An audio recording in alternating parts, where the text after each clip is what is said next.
1917년도 12월에 태어나서 향년 27세의 젊은 나이로 죽은 윤동주 씨가 있습니다. 일제의 한글 말살 정책에 저항하듯 그는 한글을 고집하면서 수많은 시를 썼습니다. 일본으로부터 미움을 받았던 이 윤동주 씨는 젊은 나이에 27살 나이에 일본 후쿠오카 형무소에서 외롭게 죽었습니다. 그는 젊은 나이에 그렇게 세상을 떠났지만 그가 남긴 많은 시들이 여러 사람들의 심금을 울리고 그리고 또한 사람들의 마음속에 남아 있습니다. 그의 시 중에 하나 우리가 잘 알고 있는 서시라는 시에 그는 자신의 심정을 그렇게 묘사를 해놓고 있습니다. 죽는 날까지 하늘을 우러러 한 점 부끄러움이 없기를. 잎새에 있는 바람에도 나는 괴로워했다. 별을 노래하는 마음으로 모든 죽어가는 것을 사랑해야지. 그리고 나에게 주어진 길을 걸어야겠다. 윤동주 시인의 그 간절한 마음이 하늘을 우러러 한 점 부끄러움이 없는 삶이었습니다. 민족 앞에 부끄럽고 싶지 않았고 역사 앞에 부끄럽지 않고 싶었습니다. 신앙인의 한 사람으로서 그는 또한 하나님 앞에 부끄럽지 않은 사람이 되고 싶었습니다. 그는 어떤 식으로 해서 부끄럽지 않은 사람이 되려고 했을까? 그것은 또 다른 연구 분야일 수도 있겠지만 한 가지 분명한 사실은 부끄러운 사람은 싫다는 겁니다. 부끄럽지 않은 사람으로 남고 싶다는 것입니다. 어쩌면 그런 강직함이 그로 하여금 젊은 나이에 그렇게 형무소에서 죽어야 했는지도 모릅니다. 세상에서 가장 부러운 사람 중에 한 사람은 부끄럽지 않은 사람입니다. 부끄럽지 않은 사람이 정말 멋진 한 사람이라고 생각이 되어집니다.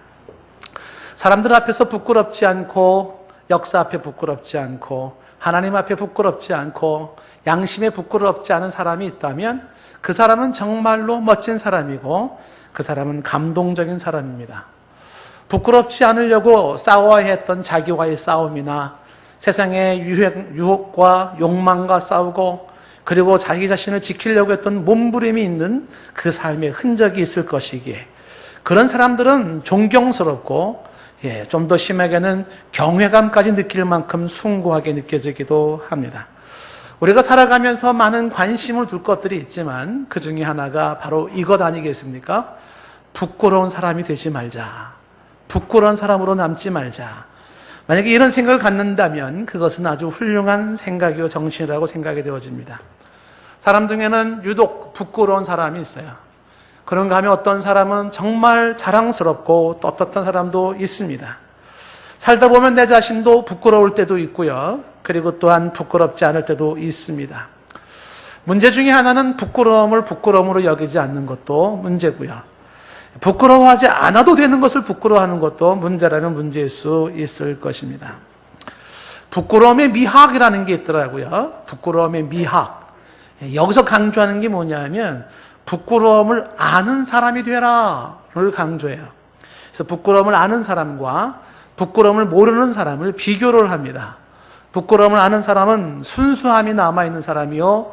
부끄러움을 모르는 사람은 뻔뻔한 사람이다. 부끄러움을 아는 사람은 양심이 살아있는 사람이요. 부끄러움을 모르는 사람은 양심이 화인 맞은 사람이다. 목석과 같은 존재라는 거겠죠.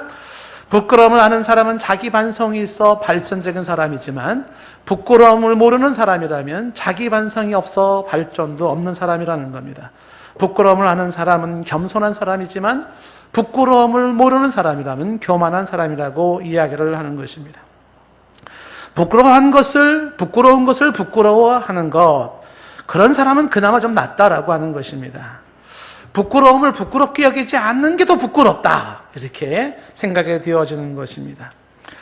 오늘 말씀 속에서 우리 11절 말씀에 그를 믿는 자는 부끄러움을 당하지 않는다라고 이야기를 하고 있습니다. 오늘 이 얘기를 하고 싶은 건데요. 성경에 그를 믿는 자는 부끄러움을 당하지 않는다, 이 말이 무슨 뜻일까? 이거를 설명하기에 앞서 우리는 무엇이 부끄러움인가를 잠시 먼저 또 언급을 할 필요가 있을 것입니다. 여러분, 무엇이 부끄러움입니까? 배우지 못한 게 부끄러움입니까? 돈이 없는 가난이 부끄러움입니까? 병들고 잘 몸이 움직이지 못하는 것이 부끄러움입니까? 인생에 실수를 하고 실패를 경험한 게 부끄러움입니까? 결국 그렇지는 않습니다. 그런 거를 부끄러움이라고 굳이 거기에 그렇게 말할 것까지는 없다고 생각합니다. 물론 자랑은 아닐 수 있겠지만은 그러나 그런 부끄러움보다 더 심각한 부끄러움이 있을 수가 있을 것입니다. 혹자는 인생의 고난을 받고 핍박을 당하고 혹은 사람으로부터 무시를 당하고 멸시를 당한다는 것을 부끄럽다고 생각하는 사람도 있을 것이에요. 여러분, 고난이라고 다 똑같은 고난이 아니고요, 핍박이라고 다 똑같은 핍박이 아닙니다. 누군가로부터 무시를 당하고 누군가로부터 멸시를 받는다고 다 똑같은 것이 아닙니다. 왜냐하면 의로운 고난이 있고 의로운 핍박이 있고 의로운 모습 속에 무시를 당하고 의로운 모습 속에 멸시를 당할 수도 있기 때문에 그렇습니다. 정의와 진리를 위하여서 혹은 대의적인 명분을 위하여서 고난을 받을 수도 있고 핍박을 받을 수도 있고 무시를 당할 수도 있고 멸시를 당할 수도 있습니다. 이럴 때에 고난, 핍박, 무시당함, 멸시당함이라고 하는 것은 부끄러움이 아니라 도리어 자랑스러움일 것입니다. 예를 들면은 우리가 민주화 운동을 위해서 싸웠던 사람들, 혹은 민족의 독립을 위해 조국을 위해 싸웠던 사람들, 그들이 받았던 핍박과 윤동주 씨처럼 감옥에 갇힌 투옥 모습과 고문과 처형당함, 이런 것들을 누가 부끄러움이라고 하겠습니까? 그들은 그런 좋은 명분을 위한 싸움 속에 그 모습은 자랑스러움이라고 할 수가 있을 것입니다. 죽음이라고 다 똑같은 죽음이 아니듯이 말입니다. 나봇의 죽음이나 아합의 죽음, 이세벨의 죽음은 비슷해요.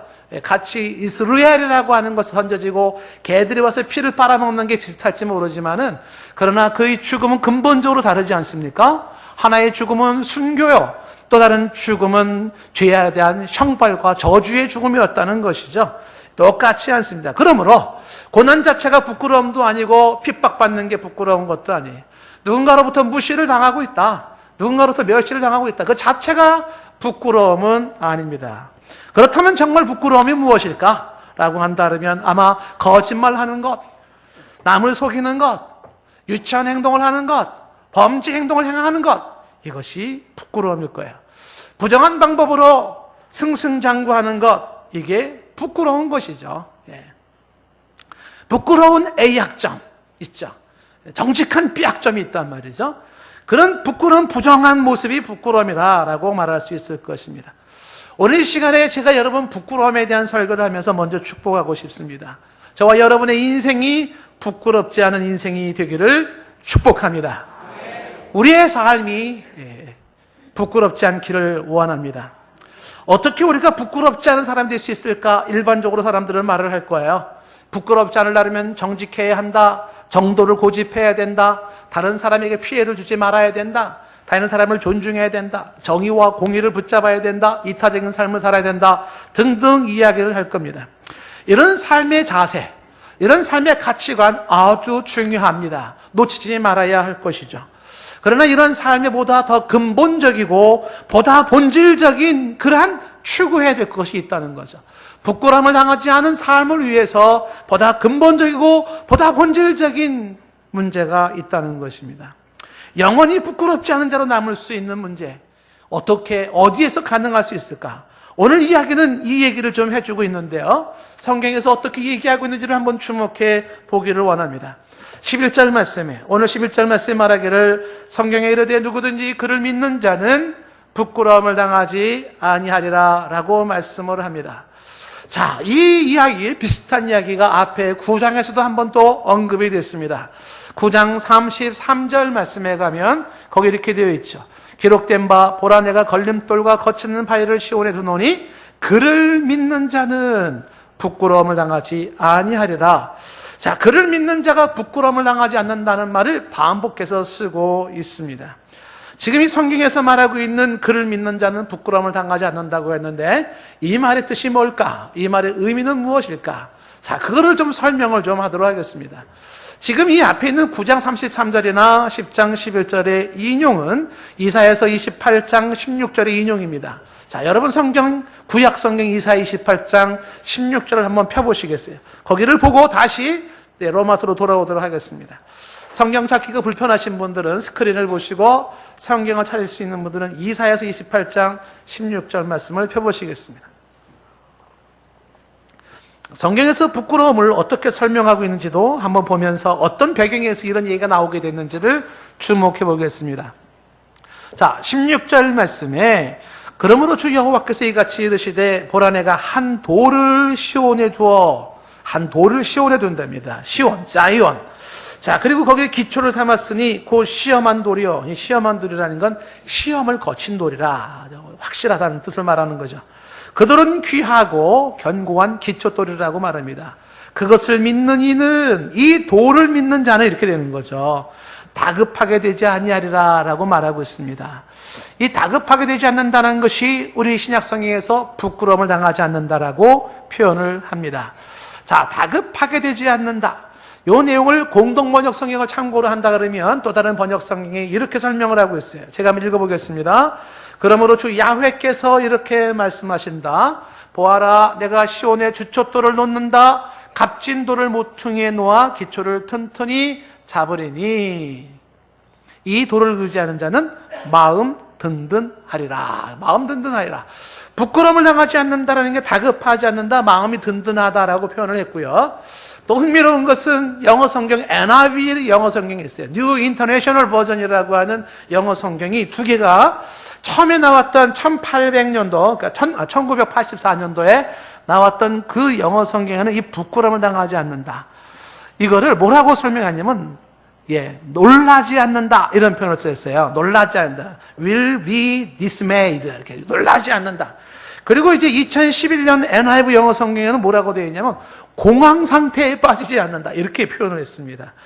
그를 믿는 사람은, 그를 믿는 자는 다급해지지 않고 마음이 든든해지고 놀라지 않고 공황 상태에 빠지지 않는다라고 이야기를 하고 있습니다. 자, 그렇다면 대체 그를 믿는다는 게 뭐냐? 이사야 28장 16절에서는 그가 바로 한 돌이요. 시온에 세운 한 돌이고 시험한 돌이고 귀하고 견고한 기초돌이라고 이야기를 합니다. 이게 우리가 로마서 9장에서 분명히 말씀드렸지만 이 돌이 걸림돌이라고 되어 있고 거치는 바위라고 설명하면서 그 돌이 바로 예수 그리스도를 예언한 것임을 우리가 보았습니다. 메시아를 예언한 것이죠.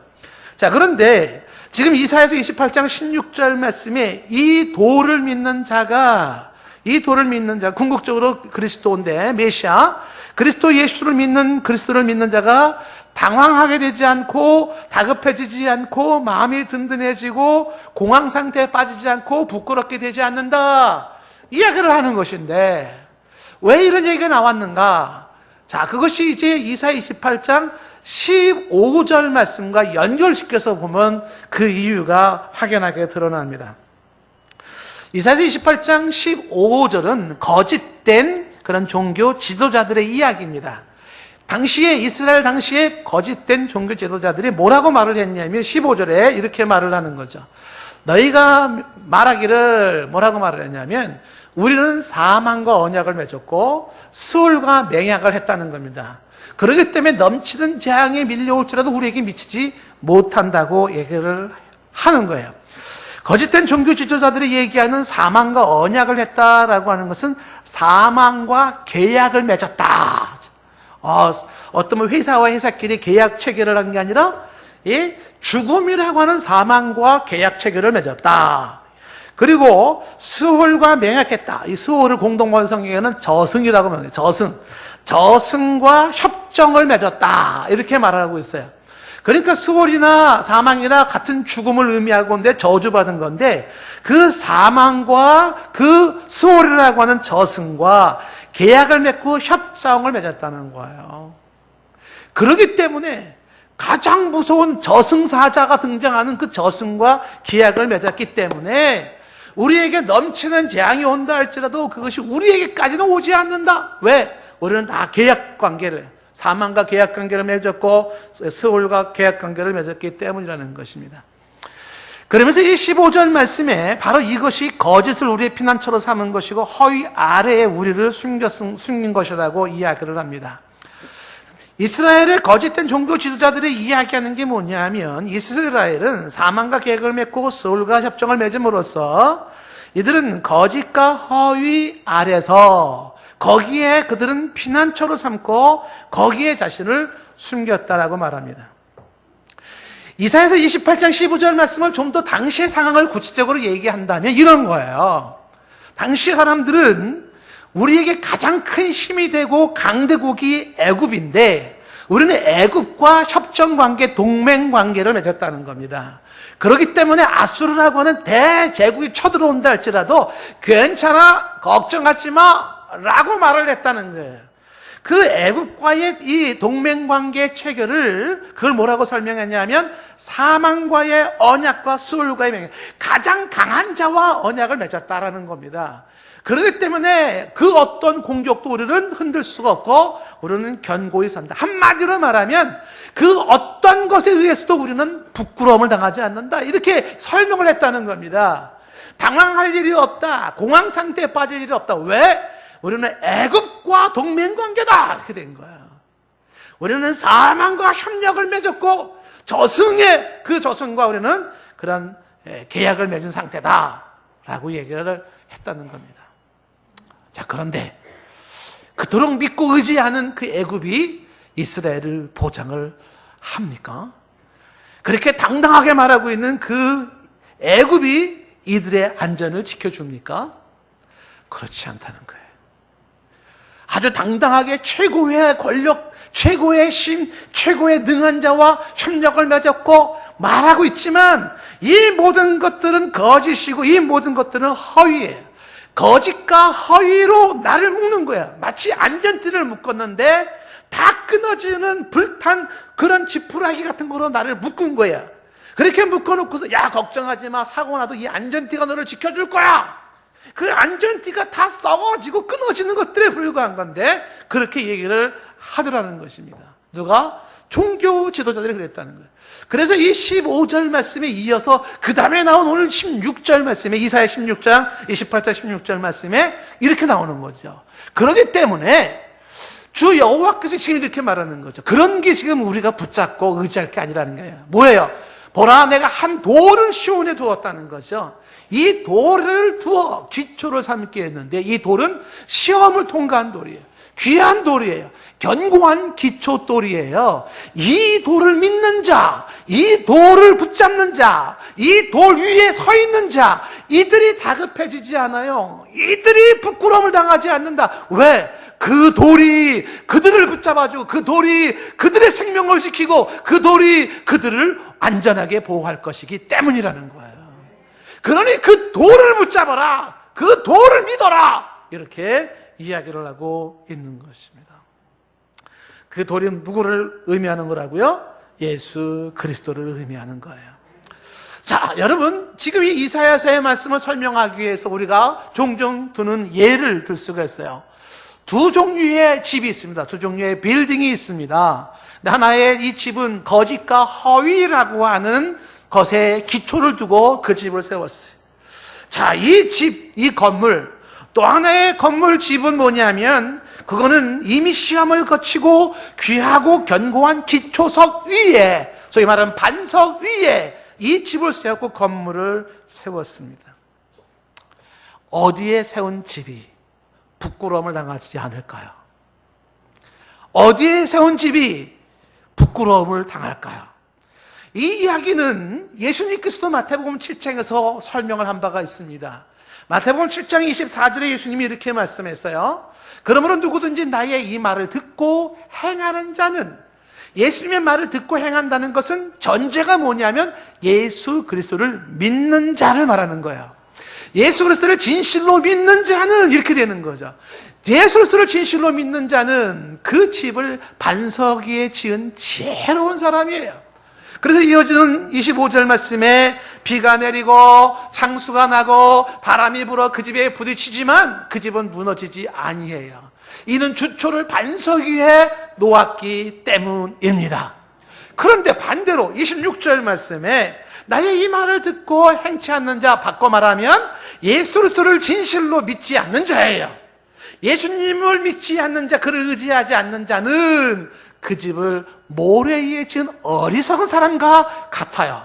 그래서 27절 말씀에 비가 내리고 창수가 나고 바람이 불어 그 집에 부딪히니까 그 집이 무너지는데 그 무너짐이 심했다라고 말씀하고 있습니다. 질문은 이거예요. 어디다 세웠냐는 거. 어디 위에다가. 당신의 인생을 어디 위에 세워놨습니까? 당신의 신앙은 어디 위에 세워져 있습니까? 당신의 미래는 어디 위에 세워져 있습니까? 이걸 묻는 거예요. 과연 시온의 이 고귀한 돌 위에, 강하고 변치 않는 이 돌 위에, 예수 그리스도 위에 세워져 있는 당신의 인생이며 당신의 신앙이며 그 그리스도 위에 세워진 당신의 미래라면 당신은 부끄러움을 당하지 않을 거라는 거예요. 그러나 그 돌 위에 세워져 있지 않다면 부끄러움을 당하게 된다는 것입니다. 로마서 9장 33절 말씀이 이렇게 말씀하고 있잖아요. 기록된 바 보라 내가 걸림돌과 거치는 바위를 시온에 두노니, 그렇게 말하면서 그를 믿는 자는 말하고 있어요. 예수 그리스도를 돌과 반석으로 비유했을 때 그 예수 그리스도의 돌은 걸림돌과 거치는 바위가 되기도 해요. 누구에게? 예수 그리스도를 믿지 않는 자, 예수 그리스도를 거부하는 자들에게는 예수 그리스도가 걸림돌이여 거치는 바위에 불과해요.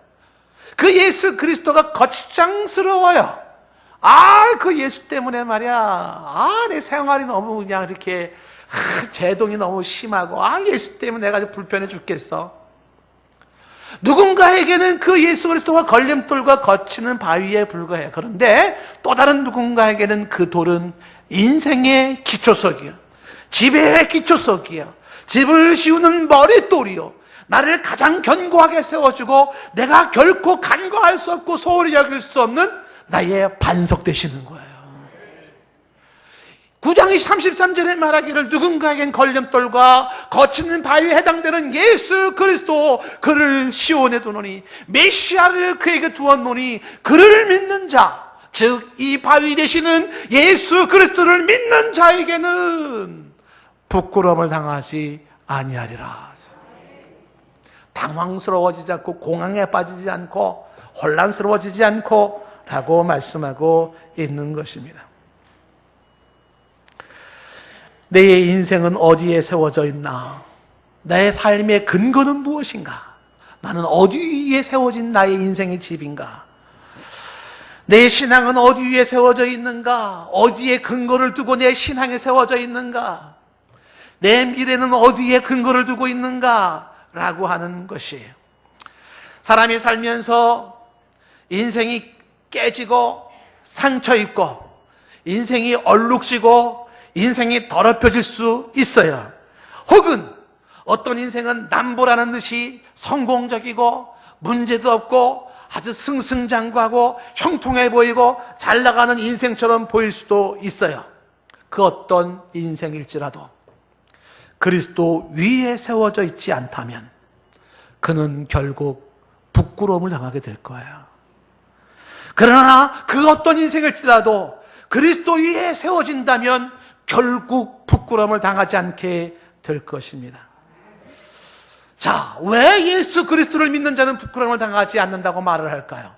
그 이유는 12절에 설명을 하고 있는 거예요. 오늘 12절 말씀이 우리말 성경에는 빠져 있습니다만은 무슨 단어가 빠져 있냐면 헬라 단어 God이라는 단어가 빠져 있어요. 영어 성경에는 for라고 하는 단어가 들어있어요. for. 그런데 이 God이라고 하는 for가 무슨 뜻이냐면 왜냐하면 그런 뜻이에요. 그러니까 12절은 왜냐하면 이렇게 시작돼야 되는 문장입니다. 그래서 이 12절은 11절에 대한 이어지는 내용이에요. 왜 그를 믿는 자는 부끄러움을 당하지 아니하나? 왜냐하면, 그리고 12절에 설명을 하는 겁니다. 그 이유 첫 번째는 유대인이나 헬라이나 차별이 없기 때문에 그래요. 무슨 얘기입니까? 그리스도 앞에서는 차별이 없기 때문이라는 거예요. 그리스도 앞에는 차별이 없다. 아니 이게 뭐지? 근데 이게 어떻게 인생을 부끄러움을 당하지 않게 한다는 거지? 자, 보십시오. 이 11절 말씀에 뭐가 나왔었냐면 앞에 11절 말씀에 누구든지라는 단어가 있었어요. 11절에 누구든지. 이것이 앞에서 나왔던 이사야 28장 16절에도 없는 단어고 로마서 9장 33절 말씀에도 없는 단어가 하나 첨부되어 있어요. 누구든지가 또 첨부되어 있어요. 이 글을 쓰고 있는 사도 바울은 강하게 쓰고 싶은 말이 있어요. 이게 뭐냐면 누구든지예요. 이 산돌 되시고 이 누군가의 거친 돌이 되지만은 견고한 시험을 통과한 고귀한 반석 대신 예수 그리스도를 믿는 자, 그들은 누구든지를 강조하고 싶었던 것이에요. 그리스도 앞에서는 차별이 없다는 걸 강조를 하는 것입니다. 좀 어려운 얘기로 말한다 그러면 이것은 신학적으로 구원의 보편성이라는 것입니다. 구원의 보편성. 다시 말하면 예수 그리스도의 구원의 역사가 어떤 특정 지역에 묶이지 않아요. 어떤 특정 시간대에 묶이지 않아요. 어떤 특정 인종에 묶이지 아니하고 어떤 특정 사회 계층에 묶이지 않아요. 누구든지 공간을 뛰어넘어, 시간대를 뛰어넘어, 인종을 뛰어넘어, 사회 계층을 뛰어넘어 모든 사람에게 베풀어주는 은혜의 역사가 그리스도 예수에서 이루어지는데, 그리스도 예수 앞에서는 누구든지 차별이 없다는 것을 강조해요. 여러분, 로마서 3장 22절 말씀에서 이걸 강조했었잖아요. 로마서 3장 22절 말씀에 곧 예수 그리스도를 믿음으로 말미암아 모든 믿는 자에게 미치는 하나님의 의가 있는데 거기에는 차별이 있다 없다? 없느니라. 믿는 자에게 주시는 하나님의 의, 차별이 없이 베풀어주는 의예요. 여러분, 왜 그리스도를 믿으면 부끄러움을 당하지 않았는지 서서히 좀 감이 좀 오시는지 모르겠어요? 그분 앞에서는 차별이 없다라고 얘기를 하는데, 골로새서 3장 11절 말씀도 이렇게 말하고 있어요. 거기에는 헬라인이나 유대인이나, 즉 선면을 강조하는 유대인이나 그 다음에 비유대인은 이방 사람들 헬라인이죠. 이들이나 할레파나 무할레파나 야만이나 수구디안이라고 하는 똑똑한 사람을 자처하는 사람이나 종이나 자유자나 차별이 있을 수 없나니, 차별이 있을 수 없다는 겁니다. 이것이 우리가 부끄러움을 당하지 않게 되는 첫 번째 이유입니다. 아주 험악한 인생을 살았던 사람들 중에는 가끔 이런 이야기를 해요. 나 같은 죄인도 용서받을 수 있나요? 라고 물어봐요. 나같이 이런 인생도 용서받을 수 있나요? 나같이 못난 사람도 받아주실까요?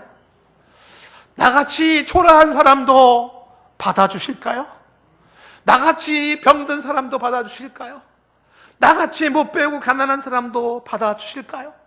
나같이 별 볼 일 없는 이런 사람도 과연 받아주실까요? 라고 질문을 합니다. 그리스도 앞에는 차별이 없습니다. 받아주고 말고요, 용납하고 말고요. 주께 나오는 자를 주님은 외면하지 않으신다는 사실이에요. 누구든지 주께 나오는 자를 주께서 거부하지 않는다는 사실입니다. 누구든지 주께 나오는 자를 주께서 버리지 않는다는 사실입니다. 누구든지 주 그리스도 앞에 나오는 자를 주께서 그 탕자를 끌어안는 아버지의 마음으로 그를 끌어안아 주시고 그를 품어주시고 그에게 은혜를 베푸신다는 사실이에요. 생각을 해봅시다. 무엇이 혹은 그 누구가 끝까지 내 인생을 신실하게 책임져 줄까요? 누가, 그 무엇이 나의 인생을 끝까지 품어줄 수 있을까요? 누가, 그 무엇이 나의 인생을 영원히 붙잡아 줄 수 있을까요? 누가, 그 무엇이 나의 인생을 전지전능한 모습으로 붙잡을 수 있을까요? 그리스도보다 더 훌륭한 훌륭한 사람이 있을까요? 없어요. 사람도 배신하고 내가 믿고 의지했던 모든 것도 배신해요. 나의 생명을 지켜줄 것 같아도 안전띠도 내 생명을 지켜주지 못해요. 그것도 끊어지기 마련이에요. 그런데 영원히 끊어지지 않는 강한 안전띠, 가장 확실하게 영원히 붙잡아주는 그의 은혜의 보호 아래 반석되시는 이가 있다는 거예요. 그게 그리스도 예수라는 겁니다. 그분 앞에 나올 자에 품어주시고 안아주시는 그분의 넉넉함 속에서 예수 앞에 나오는 자들, 그 예수 그리스도 위에 내 인생을 세우는 자들, 오늘도 예수 그리스도를 견고히 붙잡는 자들, 그들은 결코 영원히 궁극적으로 부끄러움을 당하지 아니하리라. 성경이 말을 하고 있어요. 이 그리스도를 대신할 사람이 없고 이 그리스도를 대신할 학문이 없고, 이 그리스도를 대신할 과학이 없고, 이 그리스도를 대신할 그 어떤 것도 없다는 사실입니다. 오늘 성경 말씀을 통해서 이 말씀을 붙잡는 거예요. 그를 믿는 자는 부끄러움을 당하지 않아요. 왜냐하면 그분 앞에 나갈 때마다 그분을 외면치 아니하시고 차별하지 아니하시고 품어주시기 때문에 그래요. 12절 말씀에서 왜 그리스도를 믿는 자를 부끄러움을 당치 않는다고 말을 하냐면 12절 중간 부분에 말씀하기를 그렇게 말씀하고 있습니다. 자, 뭐라고 얘기를 하고 있냐면 바로 그분은 한 주가 되신다고 말씀하고 있는 것입니다. 차별이 없다는 말과 함께 한 분이신 주께서 모든 사람의 주가 되사라고 말씀하고 있습니다. 왜 부끄러움을 당하지 않는지 두 번째 이유는 그리스도는 모든 믿는 자의 주가 되시기 때문입니다. 그리스도를 믿는 모든 자의 주가 된다. 이 주가 된다는 말은 구원자가 되신다, 책임자가 되신다, 공급자가 되신다, 혹은 보호자가 되신다라는 의미를 가지고 있습니다. 예수 그리스도가 나를 구원하시는 구원자가 되어주시고, 그를 믿는 자에게 그분은 책임져 주시기를 원하시고, 그를 믿는 그에게 주께서 공급하시기를 원하시고, 그를 믿는 그를 위해 주께서 용사되어 싸워주시며 보호해 주기를 원하시는 것입니다. 그래서 그를 믿는 자는 그리스도가 주가 되시기에 부끄러움을 당하지 않게 된다고 말씀하고 있는 거죠. 하나 더 얘기하는 것은 12절 끝부분에 얘기하기를 이렇게 말을 하고 있습니다. 그를 부르는 모든 사람에게 부요하시도다라고 말씀하고 있어요. 그리스도를 믿는 사람, 그 모든 사람에게 그리스도는 부요하시다고 말씀하시는데, 이 부요하시다는 게 또 두 가지 의미 아니겠습니까? 하나는 주님이 부요하시다 이런 뜻이 있고, 또 하나는 그를 믿는 자를 부요케 하신다라는 뜻이 있어요. 예수 그리스도는 부요하신 분이고 그를 믿는 자는 부요케 하시는 것이에요. 그래서 그분 안에서 부끄러움을 당하지 않게 하신다는 사실입니다.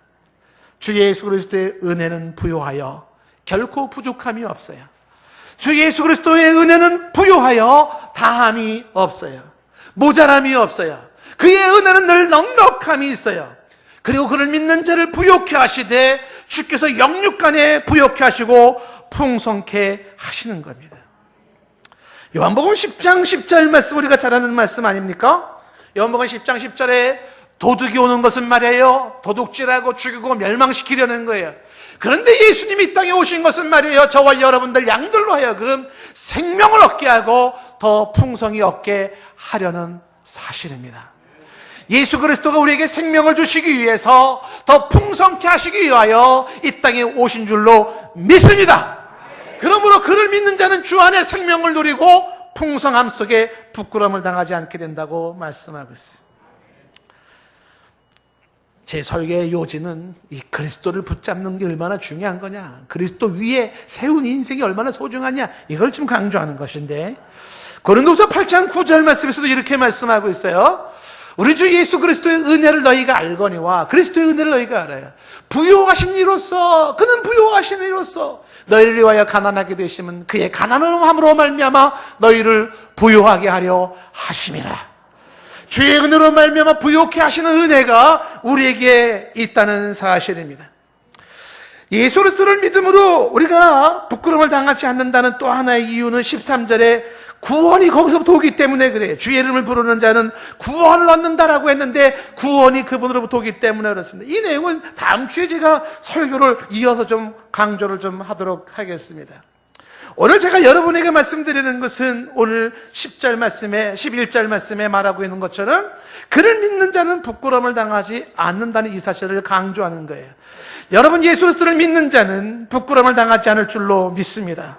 삶 속에서 고백하세요. 주를 낭망하는 자, 주를 의지하는 자를 부끄럽게 하지 않는 주시여, 내가 주를 의지하고 주를 신뢰할 때 반석 대신 당신이 내 인생을 세웠사오니 당신이 나를 부끄럽게 아니하실 줄로 믿습니다. 이걸 외치고 나아가야 되는 거죠. 미국의 A Dictionary of Illustrations라고 하는 그런 사전에 희한한 통계를 하나 낸 게 있어요. 제가 이거를 말씀드리고 설교를 좀 맺고 싶습니다. 이 통계에서는 경건한 가정 환경과 교육이 자녀에게 얼마나 큰 영향을 주는가를 이야기하면서 방탕하고 부도덕한 부모의 삶과 행동이 자녀에게 또 어떤 영향을 주는지를 연구한 건데 일찍 여러분이 한번 소개한 바가 있어요. 그리고서 비교한 게 조나단 에드워즈라고 하는 사람과 그 다음에 같은 동네 이웃집에 살고 있던 막스 주크라고 하는 사람의 가정을 이 사람들을 8대, 5대 걸쳐서 연구를 한 거예요. 조나단 에드워즈라고 하는 사람은 제가 이제 미국에서 석사학위를 조나단 에드워즈에 대해서 글을 썼기 때문에 조금은 압니다만은 미국뿐만 아니라 세계에 침체된 기독교를 세운 사람은 조나단 에드워즈예요. 전 세계가 기독교의 이 신론의 영향을 받아서 침체했을 때 조나단 에드워즈라고 하는 이 사람이 사실상에 불을 붙이기 시작하면서 세계를 바꿔놓은 위대한 인물입니다. 초창기 때에 미국의 유명한 철학자로, 신학자로, 혹은 문학가로, 목회자로, 뭐 여러 가지 호칭이 붙습니다만은 대각성 운동이라고 하는 이 운동의 선구자로 일컬어지는데 이 조나단 에드워즈와 그의 부인 사라죠. 세라. 그의 독실한 크리스천이었던 이 부부가 자손을 낳았는데 8대 729명을 그의 후손을 조사를 했습니다. 했는데 116명의 후손 중에 목사가 탄생되고 대학 교수가 65명이에요. 그리고 예일대학교를 중심으로 한 총장이 13명이 나왔고 60명의 저술가와 3명의 대도시 국회의원에 버금가는 시장이 나오고 1명이 부통령으로 나왔습니다.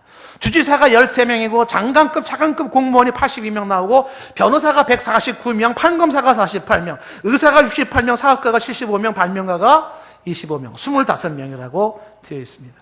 그런데 당시에 주크가 조나단 에드워즈 집기 옆에 있는 이 주크가는 이 사람은 아주 불량한 사람이에요.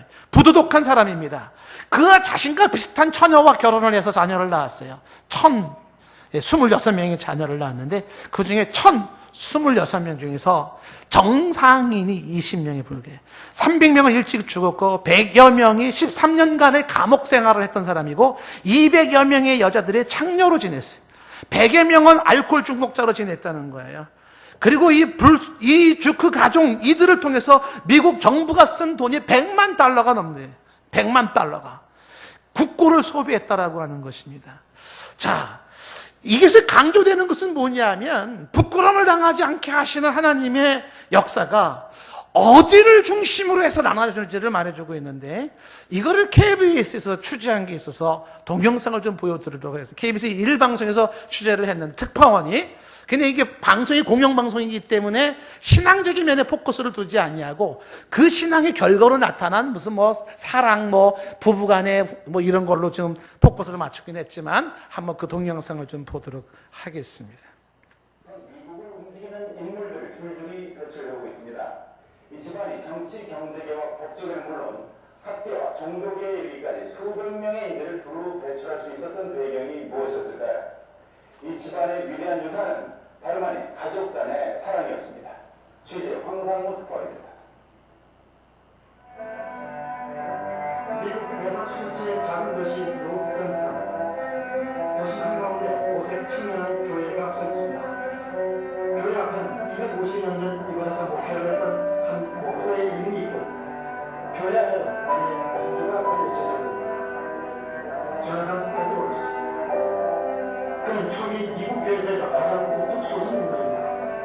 식민지 시절 순수한 동물 강조의 대각선 운동을 일으키면서 절제와 의성회와 도덕과 박애는 당시 유럽과는 구별된 미국사회 특유의 가치를 만들어냈습니다.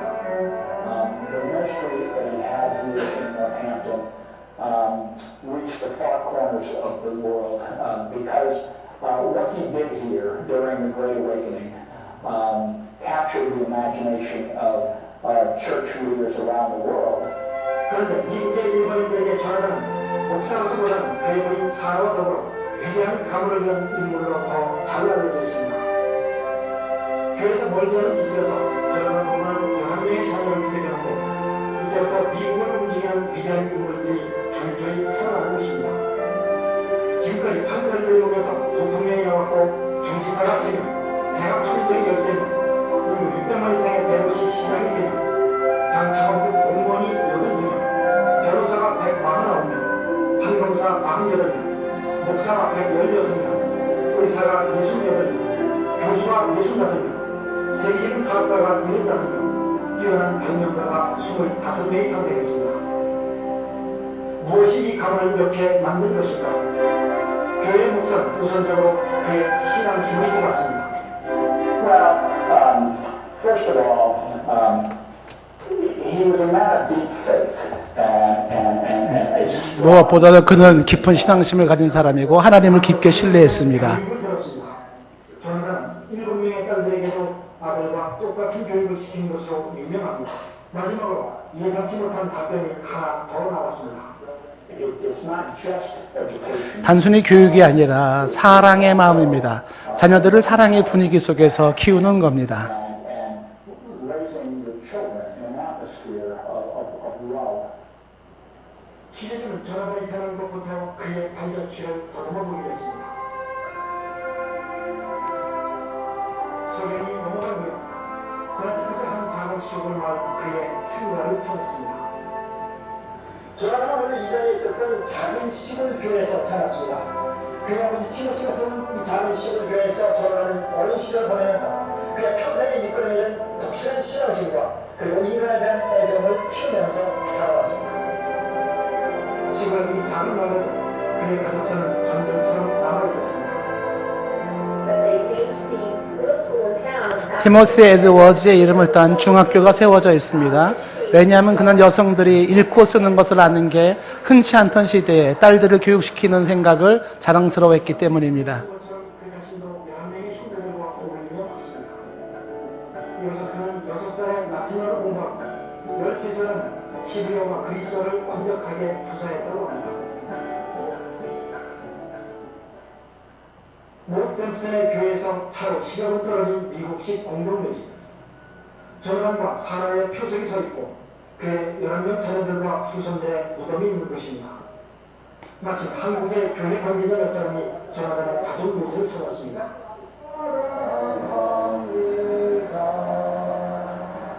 이 노래를 이분이 지었습니다. 미국에서 조나단 에드워즈의 생애를 연구하고 있는 한국인 선교사는 이 가문의 성공을 조나단의 말과 행동의 일치에서 찾았습니다. 그리고 하나 더, 부부의 두터운 사랑이 자녀들의 바른 성장을 도운 울타리가 됐다고 꼽았습니다. 특별히 또 조나단 에드워즈와 세라 에드워즈는 부부의 감성이 좋기로 유명했었어요. 그래서 사람들이 목회자들이 집 찾아오면 그분들의 감성에 반해서 저 후손들 가운데 2명이나 이번 예일대학교에 총장을 지었습니다. 또 조나단이 그랬던 것처럼 그의 후손들 수십 명이 이번 예일대학교를 다니고 또 여기서 교수직을 지냈습니다. 예일대 공문서 도서관은 조나단이 성경을 일일이 옮겨 쓰고 꼼꼼히 주석을 달아놓은 필사본 책이 도서관이 보관되어 있습니다. 하지만 그는 이곳에서 단순히 신학자로서가 아닌 당대 최고의 교양인으로서 지식의 지평을 폭넓게 넓혀갑니다. 예일대에는 지금 조나단 연구센터가 있습니다. 그의 사상과 또 그의 가문의 놀라운 성공을 연구하는 것입니다. 수석연구원도 가문의 성공 비결로 일차적으로 교육을 들었지만 그보다 위해 가족 간의 사랑을 꼽았습니다. I would say that first of all, cultivating closeness in a family. 가족 안에서 밀접한 관계를 만드는 것이 첫째라고 나는 생각합니다.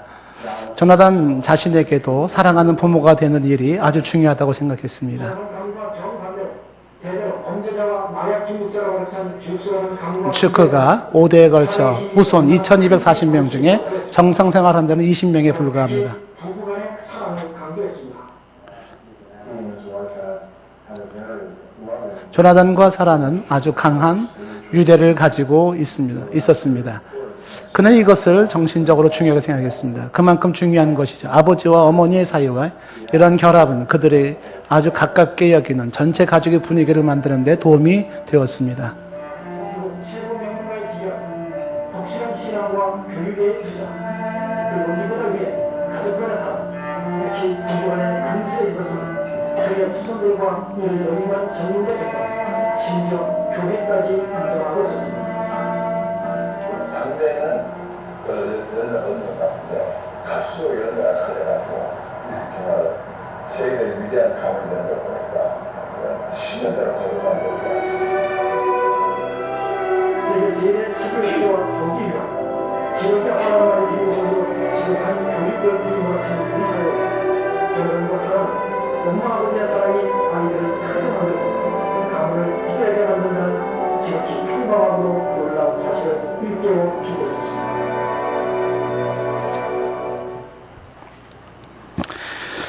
예, 오늘 말씀에 그 11절 말씀에 그를 믿는 자는 부끄러움을 당하지 아니하리라 하는 말씀을 여러분의 말씀을 기억했으면 좋겠고 반석 대신 그리스도 그분이 우리의 삶을 세울 수 있기를 원합니다.